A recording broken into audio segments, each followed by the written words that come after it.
Wagner Group, which is the private military arm of Russia, has left the Ukraine battlefield and is marching towards Moscow, allegedly. In today's information war, who knows what is truth and what is fiction, because both governments on both sides are flooding social media with all kinds of propaganda. But people still ask me, hey, why should I get a residency? Forget all the craziness of the last 3 years.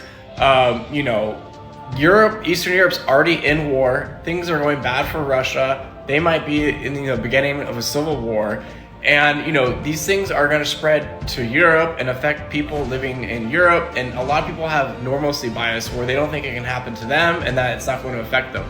And I think a lot of people will be affected by, what's happening in Russia, worldwide. There's going to be consequences.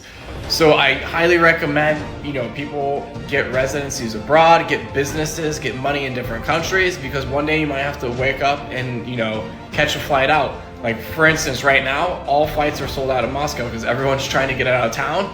It would be nice if you were able to get out. You have a residency, apartment in another country. If you have the money to do something like that, you should look at it.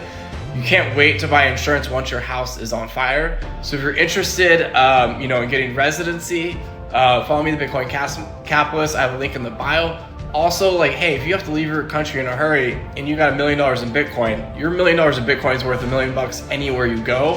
Where, hey, your bank account in Russia might not work and you might not have access to any of that money. So that's why I'm also a big believer in Bitcoin. It's an insurance policy against fiat money. And, if you have to move somewhere quick, it's a great option and a great thing to own.